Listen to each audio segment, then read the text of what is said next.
A victory against the left. College must pay 11 million. Hello, everyone. This is Mr. Obvious, bringing you the obvious. And today, on Forbes.com, the 11 million libel verdict against Oberlin College is a threat to colleges nationwide by Evan Gertzman, a professor.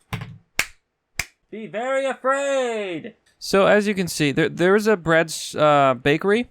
They're called Gibson's. They're a bakery. And what happened was 3 African Americans came into the store and attempted to steal liquor. They went to rob it. So the store owner stopped them. They had like a physical scuffle. And guess what? The 3 African Americans claimed they were racist, and the whole college, of course, since our colleges today are infected by cultural Marxism, they attacked a shop. It was a small bakery. I believe it was a family business, and they basically tried to put them out of business, try to get them out of town. Well, this resulted in a lawsuit, a libel suit against Oberlin College, and they won. Take that, communists. But before we get to the rest of the story, I have some words from our sponsor, unsilencedvoice.com. Unsilencedvoice.com is a brand new social media platform that promotes freedom of speech and diversity of thought. It's super easy to use, super easy to sign up. You can very quickly make an account, and you can post and share content here. There's different boards where you can do different things. And based on what you subscribe on, it will come to your feed. So you can exactly look at the exact kind of content you want. That's actually kind of brilliant. So be sure to check out this website, unsilencedvoice.com. There will be a link directly down below in the description at the tippy top. Now let's check this story. An Ohio jury was awarded Gibson's Bakery $11 million in damages in its libel suit against Oberlin College. And this professor in his elite, ivory tower, sitting on his big old boomer chair, is scared. He's scared of the precedent this sets. We can now sue colleges for libel for lying about people. Oh, boys. We're American. It's what we do. Sue, sue, sue. It's the only way these people ever learn. This week, that same jury could award punitive damages that would increase the total amount of damages to more than $30 million. This all stems from an incident in November in 2016 when 3 African-American Oberlin students entered Gibson's and were suspected of trying to steal liquor. Suspected, he says. A physical altercation resulted, although the students all eventually pled guilty. Many Oberlin students believed that Gibson racially profiled those students and used excessive force against one of those students. Things got heated quickly. The Oberlin Student Senate passed a resolution stating, Gibson's has a history of racial profiling and discriminatory treatment of students and residents alike, which was a complete lie. Students protested outside the store, as described by Insider Higher Education. Students organized a protest in which more than 100 people demonstrated outside the bakery. Students carried signs accusing the bakery owners of white supreme, or simply saying, F Gibson's. How dare you insult my man Mel? Protesters chanted, Gibson is racist, and handed off pamphlets urging customers not to buy from the bakery and accuse the bakery of a history of racism. So as you can see, they completely slandered this, complete libel of this college because they were woke, because they were left-wing nut jobs. This is what they do. They advocate, they virtue signal, they play the hero, even though they were defending 3 actual criminals who pled guilty, which means they were actually trying to steal. Yeah. Gibson's filed a complaint against Oberlin seeking millions of dollars in damages for libel. It also asked for damages under more historic legal theories such as tortious interference with contract that this post will not be discussing. Some of Oberlin's defenses are dodgy. It claims, for example, that calling Gibson's racist or claiming that Gibson's has a long history of racial profiling are mere opinions.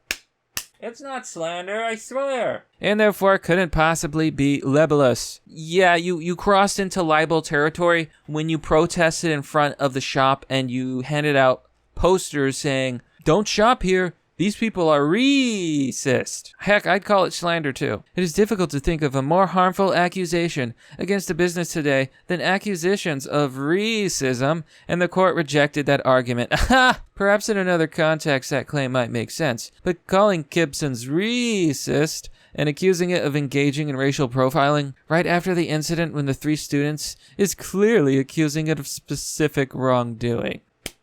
Well, the court disagrees. However, Oberlin's most important defense is far more meritorious. I should disclose here that I am an Oberlin alum.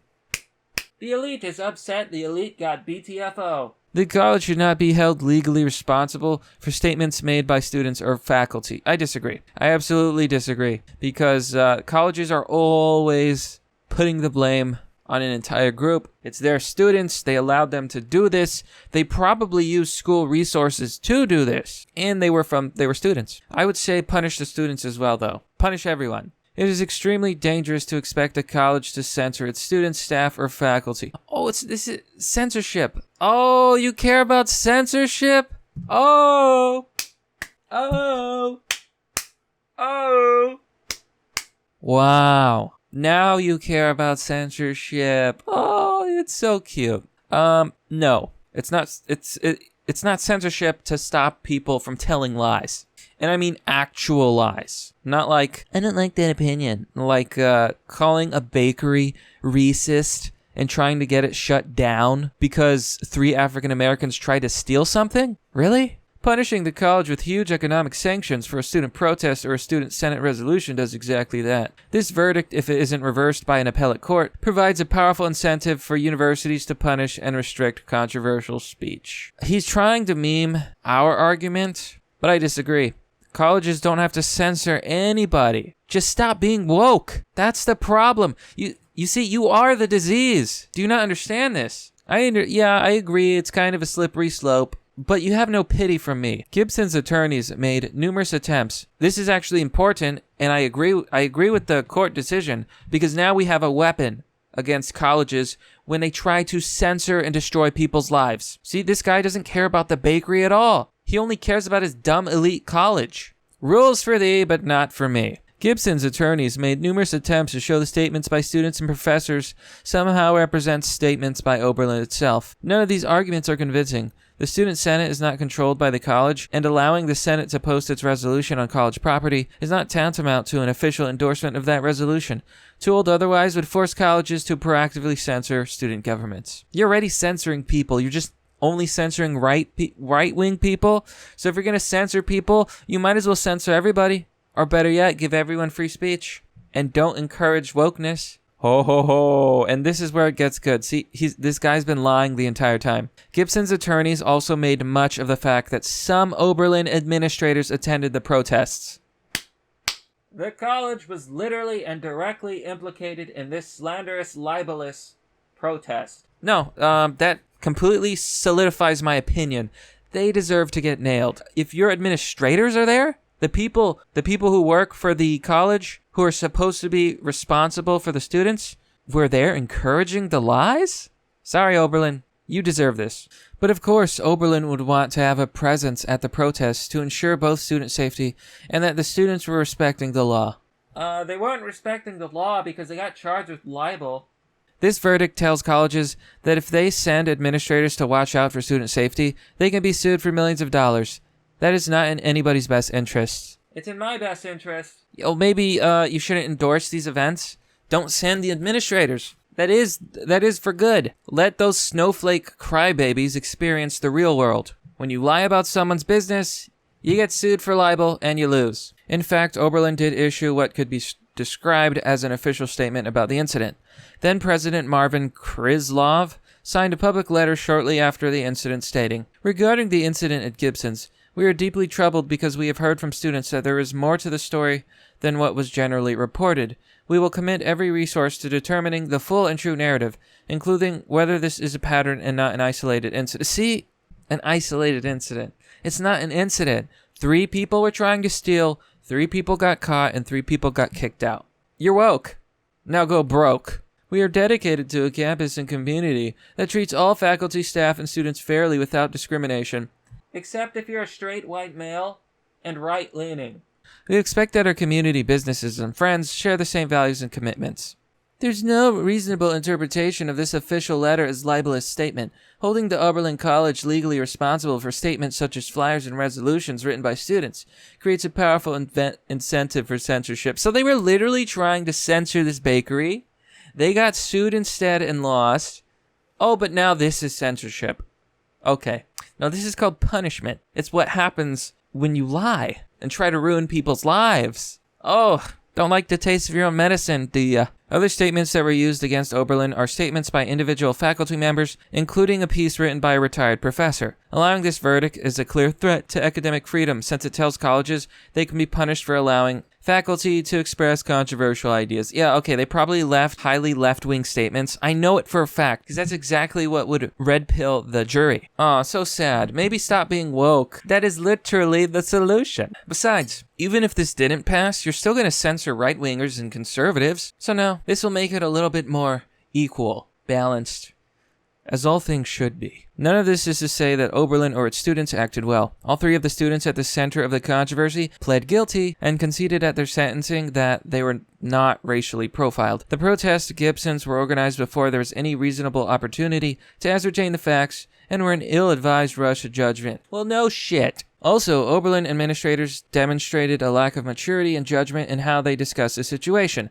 For example, an email from Oberlin College Vice President of Communications Ben Jones read, "All these idiots complaining about the college hurting a small business are conveniently leaving out their massive, relative to the town, conglomerate and price gouging on rents and parking, and the predatory behavior towards most of other local businesses." Expletive M. So he said F him. Meredith Raimondo, the Oberlin Vice President and Dean of Students, texted other administrators about a faculty member who was critical of how the college handled the situation, writing, F him. I'd say unleash the students if I wasn't convinced this needs to be put behind us. So Oberlin is far from perfect, but to punish the college for not reining in its students, administrators, and faculty, even when they're not speaking on the college behalfs, represents an extraordinary threat to our academic freedom and freedom of speech. The cultural Marxist cries as he strikes you. The danger is especially great here because this is a multi-million-dollar verdict and is clearly part of the larger culture war going on in America. You started it. The jury pool in this case is the community that is significantly more conservative than the college is. Fox News coverage gleefully tied the situation to the nationwide controversy surrounding universities and political correctness and contained a link to a story about canceling Columbus Day and quoted President Trump's denunciation of speech code, safe spaces, and trigger warnings. Libel law has a long history of being used as a weapon in culture wars, especially where race is involved. The leading Supreme Court libel case, New York Times versus Sullivan, involved a huge verdict by an Alabama jury against the New York Times based upon some minor mistakes, he says, in an ad denouncing police treatment of Martin Luther King. The court recognized that local juries could use libel awards to punish newspapers for views that were unpopular in the local community. The same is certainly true for libel suits against colleges that are not politically out of step with their local communities. The libel law in this case is especially dangerous because it allows for the per se damages, the warding of damages without proof of actual harm? Oh, calling people racist is actual harm, especially in this day and age. Trying to destroy someone's business. Yeah. That's actual harm. This is in addition to the punitive damages that are intended to punish the defendant, rather than compensate the plaintiff for any actual loss. Smack that ass. The case isn't a situation of good guys versus bad guys. Yes, it is. The protesters seem to prejudge the situation. The left-wing nut jobs. Correction there. And a number of Oberlin administrators showed poor judgment. Nevertheless, just ignore it, right? This verdict represents a very real threat to the future and mission of American universities. To brainwash everyone to leftism, which are already under siege from numerous quarters. This will be even more so if punitive damage are piled on later this week. Hopefully the appellate courts will see this danger and reverse the decision. Evan Gertzman. And let's just look at the political affiliation of this professor. And if it's true, what he says, that college isn't, it's not biased and it's not like left-wing and it's not extreme. Let's read. I've always been interested in how we should balance individual and minority rights. After several years of practicing law in New York City, I found my true calling as a college professor and researcher. I've written about campus free speech, same-sex equality, and racial justice for Cambridge University, the University of Chicago, and Harvard. My latest book is Campus Struggle Snuggling. Constitutional rights and fundamental freedoms. Oh my god. You know, I love being a prophet and seeing to the future and predicting things so easily, but I rest my case. This is a major victory against the left.